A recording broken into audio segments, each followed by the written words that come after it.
Welcome to another episode, everyone. Fat Rat from Hoover.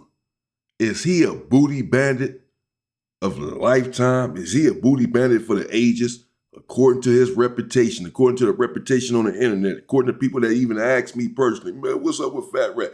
Is he really a bandit? Monster Cody spoke about him in his book and said that Fat Rat had a propensity to play with other men's backsides, leading to part of the reputation as the Hoovers of being booty bandits. Let's get into it and find out if Fat Rat is as bad as they say. The cell door slammed like thunder, and the whispers spread down the tier like smoke drifting through shadows. Everybody already knew what was about to go down, but nobody wanted to move or even breathe. One youngster froze in the corner while Fat Rat stared him down with that slow smirk that never looked friendly. There was never a fair one when Fat Rat smelled weakness, because fear was the tool he used better than any blade or gun. This story right here is not some movie script cooked up in Hollywood. This is the real life of Michael Fat Rat Allen, a Hoover OG who ended up terrifying his enemies and, even worse, his own homies. South Central Los Angeles during the 70s and 80s was a battlefield shaped by poverty, layoffs, and broken schools. Factories that once gave steady paychecks shut down and left entire families struggling without options or support. When crack cocaine hit the blocks, the streets went from rough to devastating almost overnight, with kids growing up faster than they ever should have. Hoover territory stretched across long strips of Figueroa and dipped into neighborhoods already burning with violence. Figueroa became a name tied not just to the gang, but also to sex work, drug spots, and bloody shootouts between rival crews. People hustled where they could, but the Hoovers marked their ground with fear and brutal enforcement. Michael Allen was born in 1972, raised in the middle of all this chaos. Folks say he had that heavy frame even as a kid, short but stocky, the kind who moved quick through alleys when things turned hot. That's where the nickname Fat Rat came from, since he was always hard to shake when he wanted to be around the older homies. His family ties ran deep into South Central sets. He had brothers linked with Hoover sets and cousins tied to the family Swan bloods, meaning whichever way he moved, the street was already waiting for him. Kids in that neighborhood saw their brothers carry pistols like lunch bags, and knew survival meant picking sides before someone else picked it for you. Growing up in that type of environment built something different in Michael Allen. Those corners molded him into someone who did not see danger the way regular kids did. For most young boys, the street was a place to play basketball or ride bikes, but for Fat Rat, it became a classroom where every lesson was survival. That foundation would shape the man who later turned fear into a weapon against both enemies and his own people. By the mid-80s, Fat Rat was already hovering close around the Hoover OGs. He was still a teenager, but older homies recognized how quick he absorbed the code and how little he cared about consequences. His presence was heavy without him even saying much, because he rarely smiled and kept that same tight look that made younger kids nervous. It was around this time that Cleeman Big Evil Johnson was running heavy with the family Swan bloods. Big Evil carried one of the darkest reputations in Los Angeles, considered one of the most dangerous figures during that era. Michael Allen got close to him and moved as a partner, making that connection even more notorious because of how violent both men were considered. People in the neighborhood said Fat Rat never needed to talk much because his size and his silence did the work for him. He did not joke around like other teenagers. He did not hang just to hang, and he gave off an energy that was always tense. That is what drew Big Evil to him, because intimidation was worth more than words when the streets demanded loyalty. The memoir Monster by Sanika Shakur, also known as Monster Cody, even mentioned an OG Fat Rat from Hoover and Senyika Shakur, not Shocker, is his name. That's Monster Cody. That's the book that I was just referring to, where he did mention Fat Rat in the book. And I suppose Evil and Fat Rat, Evil from Swan, who we already know about, did indeed become together, become close, these two individuals. All hell eventually broke loose. prison settings. The way Monster described it, Fat Rat was already feared inside, showing he had built that reputation early. For a Hoover member to stand out in that world of violence meant he had already done work that other inmates respected or feared. On the outside, stories spread about robberies and assaults where his name floated, even before he reached 20. He was the one who handled discipline for his set, meaning younger members who stepped out of line got reminders from Fat Rat himself. That reputation stuck to him quickly because it was not about being loud or flashy. It was about making sure his set never doubted his willingness to enforce rules with violence. Those early steps into gang life showed exactly who Fat Rat was becoming. He was quiet but ruthless, already aligning with one of the most feared men in South Central and shaping himself into the enforcer who would later carry one of the most twisted reputations the Hoovers had ever seen. By the mid-'80s, the Hoovers had already shifted from their early Crip identity into something different and unpredictable. Their sets had grown strong across South Central, stretching along Figueroa and running deep into the West Side. The Hoovers had once rolled tight with other Crip factions, but after years of internal disputes, they broke away and carved their own lane. That breakaway meant the Hoovers were not scared to work with whoever brought money or power, even rival bloods, when the moment called. The streets whispered about strange alliances, and the family Swan bloods became one of the closest connections. Their turf sat close to Hoover territory, and the crack economy pushed both groups into money together. The crack era had reshaped South Central, filling corners with smoke, addicts, and dealers stacking fast profits. Every block turned into contested ground, and shootouts became a daily reality across Los Angeles. The LAPD reported hundreds of killings tied to Hoover sets and their rivals during those years. Cleman Big Evil Johnson came up as one of the most feared Swan bloods of that generation.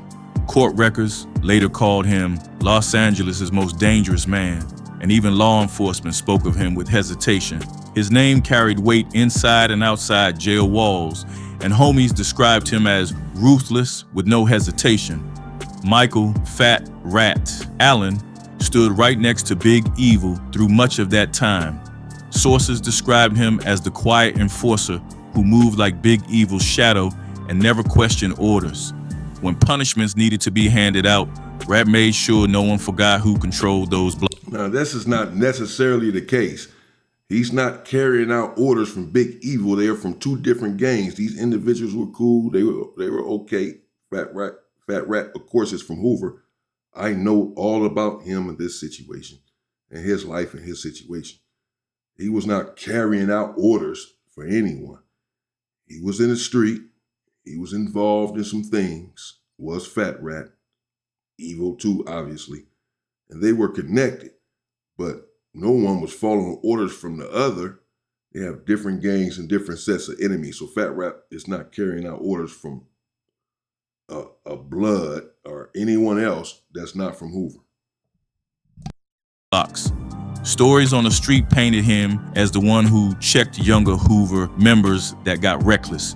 People said he beat homies bloody if they broke rules, keeping discipline inside the gang through raw fear. His reputation grew because he never raised his voice, but he always delivered violence when it was expected. That partnership between a Swan leader and a Hoover OG showed how complicated gang politics were during the crack years. Money and power erased old colors when survival demanded protection, and Fat Rat's loyalty kept him tied close to Big Evil. Homies in South Central already feared crossing the wrong set, but now they also feared discipline inside their own ranks. Fat Rat carried that role heavy, making sure nobody stepped out of line without consequences. His presence created an atmosphere where silence spoke louder than any yelling could. This stage of his life showed how Michael Allen built the foundation of his legend. He was not just another Hoover soldier on the block. He was the man who handled order through intimidation and violence. In the crack-soaked world of South Central, that role made him one of the most feared figures alive. By the early 1990s, South Central Los Angeles was drowning under non-stop shootings and bloody retaliation cycles. The crack economy was pumping money into every block, but it also fueled violent turf wars that never cooled down. Bodies dropped almost every day, and neighborhoods turned into hunting grounds where nobody felt safe anymore. On April 17, 1991, the violence reached a different level on the corner of 108th Street and Western Avenue. Gary Barrawat and Donald Ray Ewing were standing at a car wash, a spot many locals used as a hangout. Out of nowhere, a van pulled up slowly, and then the side door slid open. Witnesses later told police that two shooters leaned out with automatic weapons and opened fire without hesitation. The bullets flew across the pavement, striking Barrawat and Ewing multiple times before they could even react. Both men collapsed right there at the car wash, and the scene looked like something out of a war zone. The shooters never shouted, never threatened. They just sprayed the area like professionals finishing a contract. The van then sped away, leaving bodies on the ground and shocked witnesses frozen in silence. It didn't take long for police to start piecing together what happened that afternoon. Word on the streets was that Kleeman... And we've already went over this, and this is what Big Evil here was accused of, sending someone to unalive these two young men who did not gangbang, but were in the area, were in the neighborhood. And supposedly he knew that they did not gangbang, but yet still sent the order to have them taken out because they were in the wrong part of town. And he wanted to send a message and make sure that his gang was dominant and create that fear around his area. And so supposedly, allegedly, he sent someone right there on the spot in broad daylight to unalive these two young black dudes that were sitting there at the car wash in the car. And they were both killed. Big Evil Johnson and Michael Fat Rat Allen had been involved. People whispered that Johnson had bragged about the murders in conversations, and Allen was always seen close by him. Detectives began to suspect the two men were part. They had, Fat Rat had nothing to do with that. And this is why would Fat Rat kill two individuals or have something to do with that based on what Big Evil says, or based on the fact that Evil wants them dead, even though they're not members, just because he's in their neighborhood. They're not in the Hoover neighborhood, they're over there. So why would Fat Rat go all the way over there and take care of this? This internet, man. Part of a coordinated hit meant to send a message. The investigation stretched into 1992, and eventually police made their move with arrests. Johnson and Allen were both taken into custody, and the charges stacked heavy. Prosecutors painted them as not just gang members, but leaders responsible for orchestrating calculated killings across Los Angeles. During searches tied to Johnson's home, authorities claimed they found multiple firearms that matched casings from the car wash murders. Forensics work connected the weapons to the shootings, and investigators leaned on that evidence to build their case.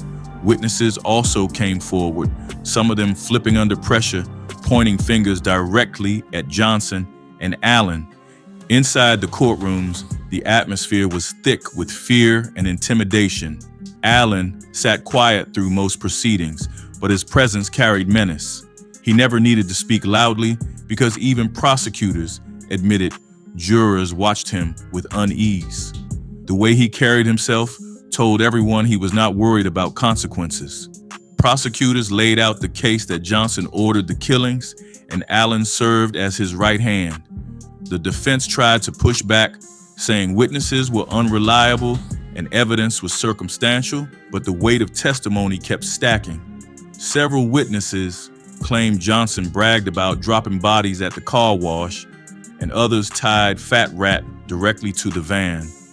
The trial dragged for years, building into one of Los Angeles County's longest gang-related prosecutions.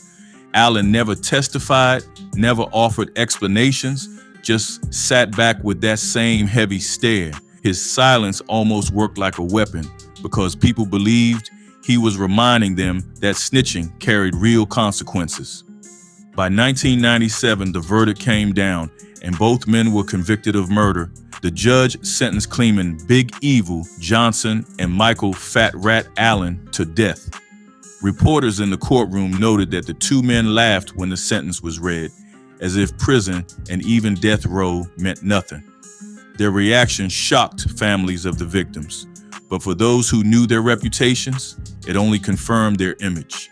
That conviction locked their names into Los Angeles history as two of the most feared figures of the crack era. Johnson became the face of the Swan Bloods in news stories, while Allen's name carried as the Hoover enforcer who backed him. The car wash killings became the centerpiece of the prosecution's case, showing the cold professionalism of gang violence in the early 1990s. The trial painted Allen not just as another Hoover soldier, but as Big Evil's lieutenant. Prosecutors made it clear that Allen carried out discipline and stood close during major hits. The courtroom testimony and forensic evidence built an image of Fat Rat as someone who never questioned orders and executed violence like it was routine. In the end, the car wash murders revealed how dangerous the Hoover and Swan alliance really was. Together, they had pulled off a daytime double homicide in front of witnesses and still walked around with confidence until the arrest came. For South Central residents, the killings were another reminder that the war wasn't slowing down and the streets would remain a battlefield. Michael Fat Rat Allen left that trial with his reputation cemented in fear. He was no longer just a whispered name around Figueroa or prison yards. He was officially branded in court records as a killer tied to Big Evil. His silence in those years only deepened the mystery around him, making the legend grow beyond the actual evidence. Once Fat Rat's name was locked in court files, the streets started writing their own versions of his story. Gossip rolled through South Central that he was responsible for more than a dozen killings. Some people whispered about him carrying out paid hits for hustlers who wanted rivals gone. Others tied his name to disappearances where bodies never turned up and families never found closure. None of those stories were ever proven in paperwork, but his name floated heavy over them all. That's just it. And yes, it's true. He does have a reputation, does Fat Rat, as does many LA individuals, LA gang members, certain OGs, certain legends, for whatever reason and for different reasons. They are legendary. Fat Rat, I would say, is or was at least one of these individuals for many different reasons. He does have a violent past, allegedly, but as this individual narrating the story, this is Black Archives, check him out, just indicated, there's nothing to support these allegations. There's no paperwork to support his proficiency for killing. This is all just speculation. The truth mattered less than the legend because in the hood, reputations always stretched beyond official records. Homies and enemies alike spoke his name with the same mixture of fear and respect. The streets did not need convictions or written evidence to keep the story alive. They remembered the looks, the beatdowns, the whispers, and they repeated them until the tales grew larger than the man himself. People would say Fat Rat's name rang out loud, meaning you could mention him in any section and somebody knew the rumors. What made that legacy so different was how it carried weight even after his death sentence. Most men faded behind the walls once the system buried them in concrete and bars. Fat Rat somehow managed to stay alive in stories that kept spreading through both Hoover sets and rival cliques. He became one of those figures who represented something darker than gunplay, a warning about how far fear could stretch. Still, the most disturbing part of his story did not come from bodies in alleys or shootouts on corners. His most twisted reputation grew inside the jails and prisons where homies whispered about things that left scars no paperwork ever recorded. Once Fat Rat landed inside the California jail system, his reputation took a darker shape that followed him forever. Monster Cody's memoir, Monster gives one of the most chilling descriptions of what Fat Rat was known for behind bars. In the book, Monster remembered a night when Fat Rat's cellmate, a young homie named BT, was laid out hog-tied in the cell. Fat Rat had stripped him, tied him up, urinated on him, and was preparing to rape him while the other inmates watched from their doors. Monster Cody described how he rushed into the cell and intervened before the act could go further. He wrote that Fat Rat didn't panic or run when Monster appeared. Instead, he moved slowly and with full control, showing how comfortable he was in that moment. The scene showed exactly what made Fat Rat different. He used fear and humiliation as weapons inside those walls, and he was confident enough to do it openly. That incident was not some isolated moment because transcripts and street accounts painted a bigger picture. The Hoovers carried a reputation for sexual abuse in jail during the late 80s, and Fat Rat's name sat at the center of it. Younger homies often spoke in low voices about being targeted by him if they showed any weakness. He became infamous for preying. The Hoovers do not have I guess they sort of have a reputation that oppositional gangs have put out there about the Hoovers. This is just a smear campaign, that the Hoovers have an affinity for boys' booty. When the fact of the matter is, as I've said before, there are OGs from all of these different hoods who have played with men's backsides. I know all about them there behind those walls. Been doing my best not to expose them. But I'm begging you to stop this nonsense, or you'll leave me no damn choice. A Fat Rat, in particular, as to whether or not he had an affinity for a man. Well, let's continue. On his own people, not enemies, but the youngsters and smaller men who could not defend themselves. Stories spread about how he forced homies to do humiliating things just to keep his approval.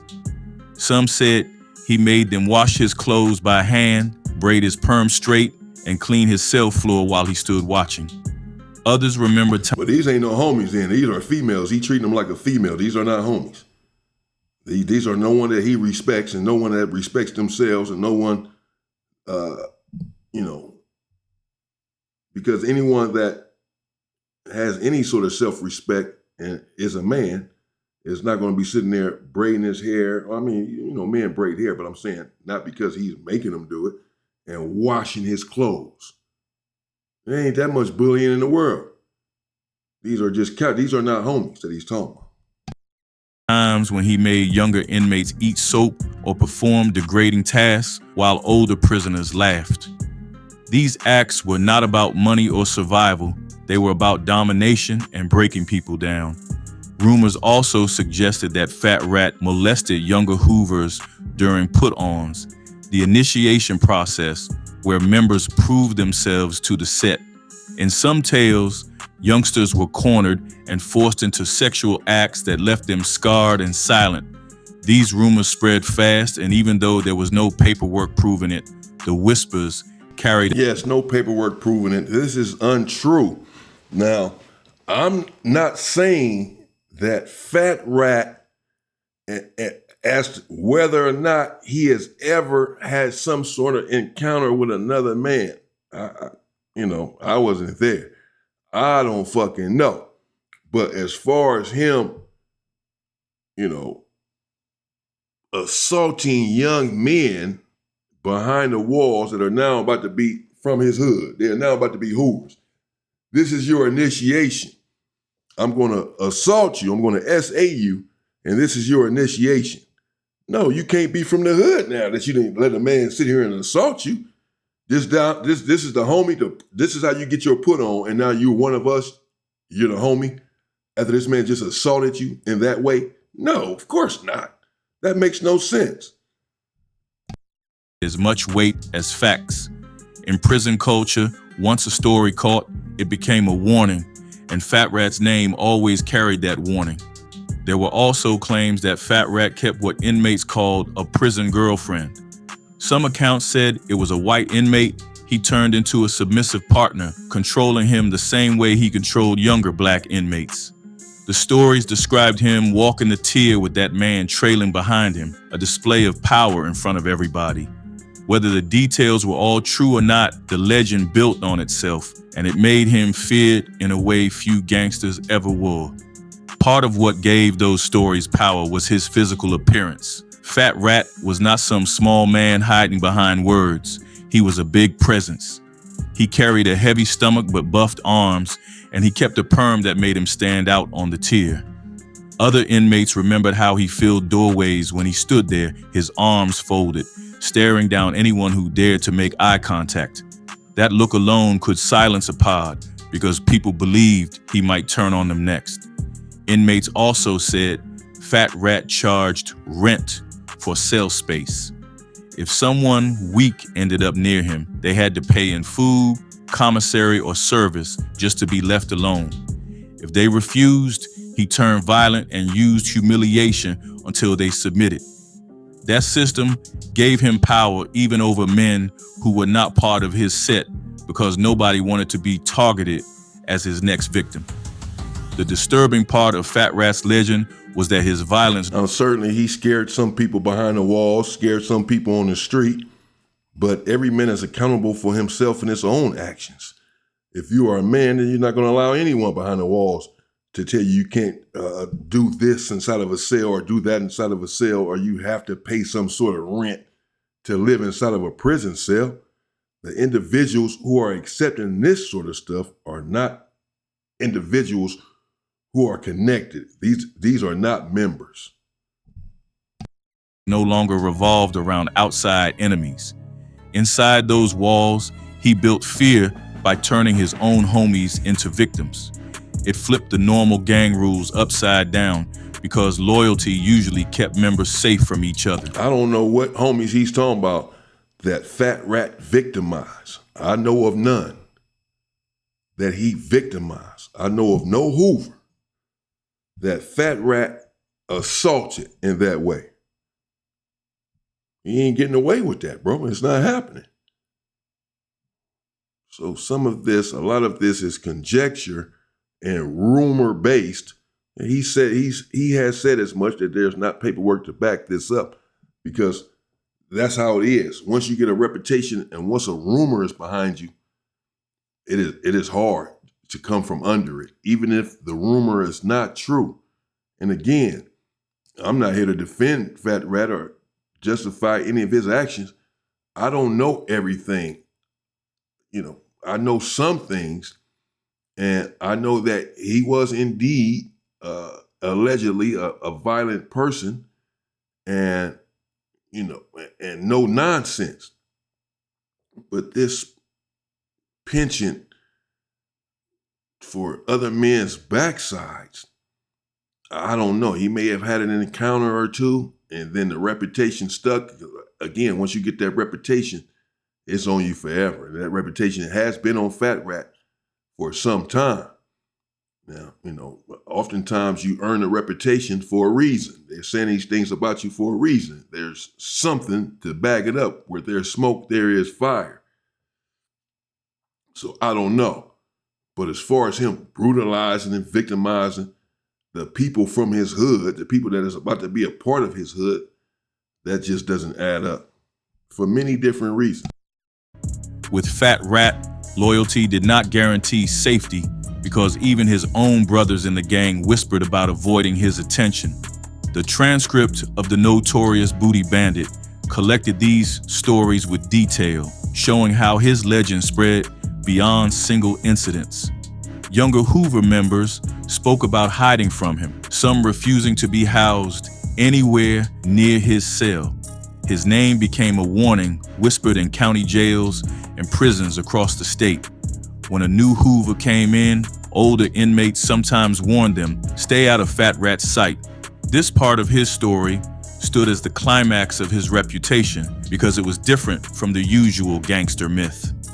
Most street legends come from shootouts, robberies, or drug empires.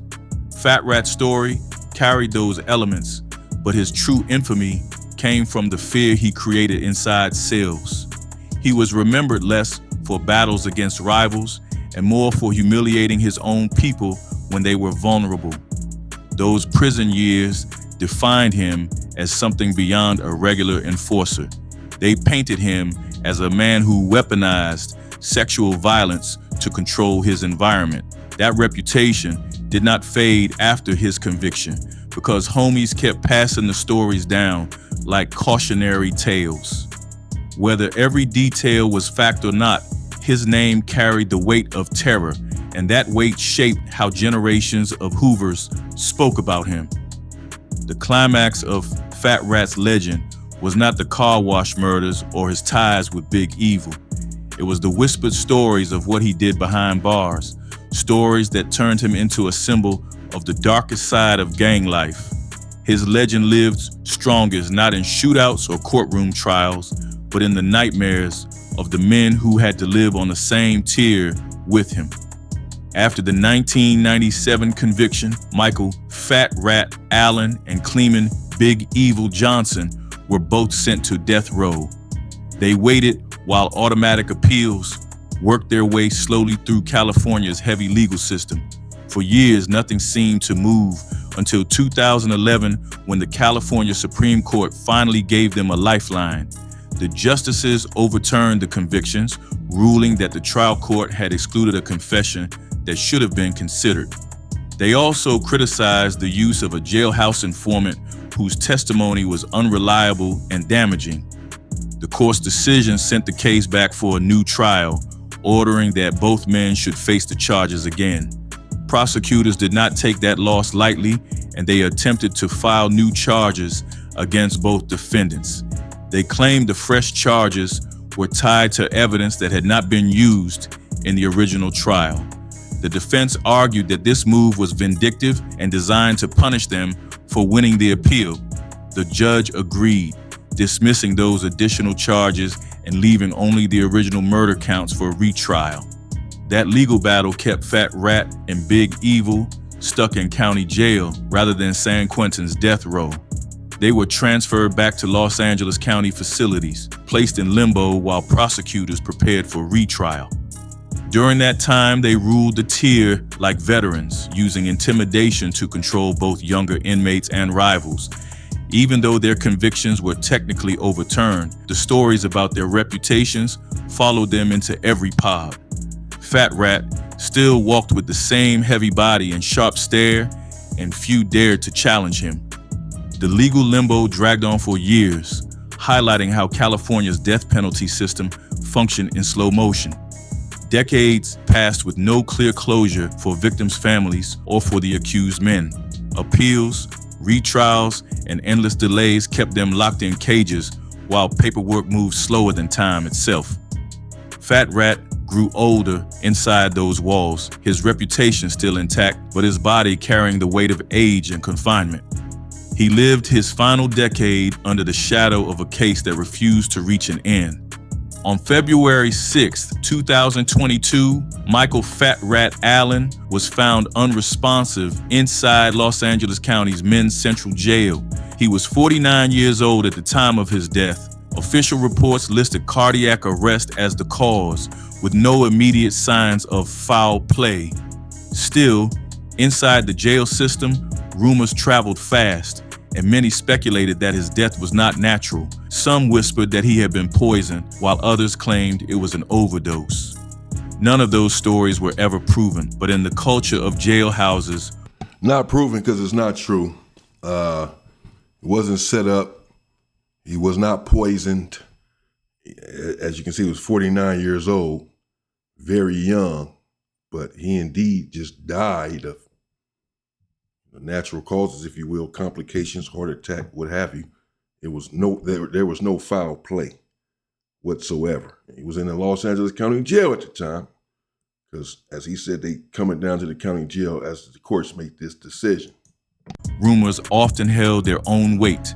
What made the timing notable was that Allen died before facing his retrial. Legally, because his conviction had been overturned in 2011, he was still presumed innocent of the 1991 car wash murders. That fact created an unusual situation. A man once sentenced to death for 2 killings passed away without a final judgment.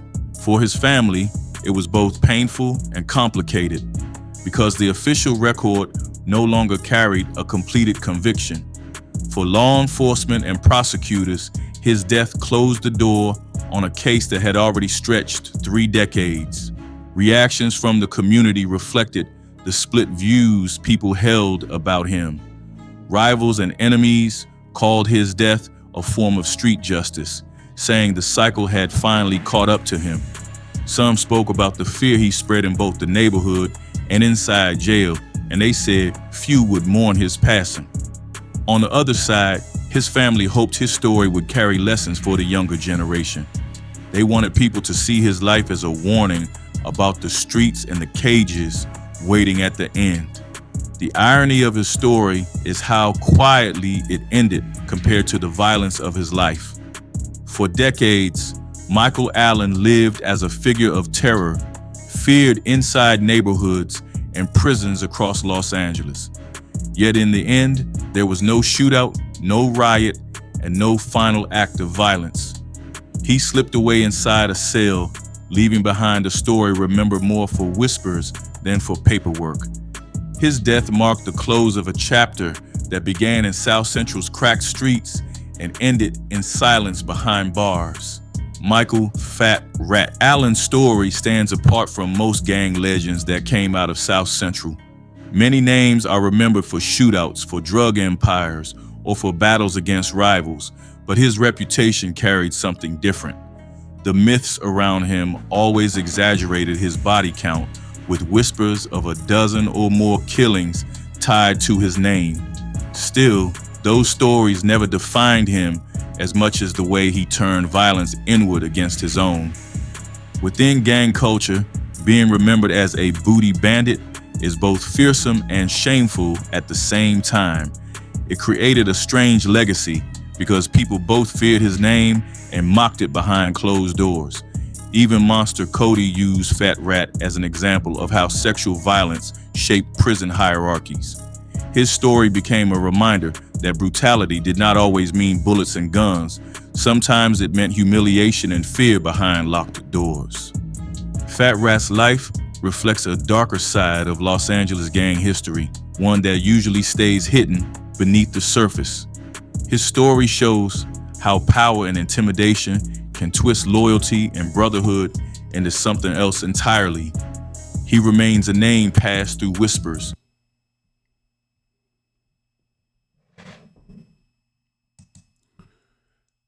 Wow, okay. There you have it, man. That's Block Archives, one of his videos, man.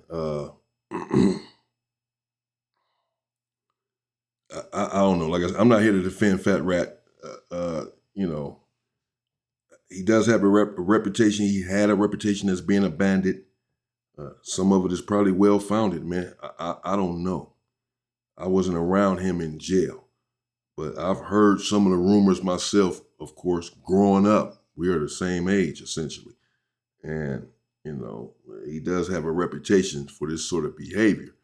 But as far as him, you know, assaulting members that he's looking to recruit, that just doesn't add up. We'll continue. Stay safe and stay free, people. Let me know what you think in the comments. Was Fat Rat that bad? Stay free, people.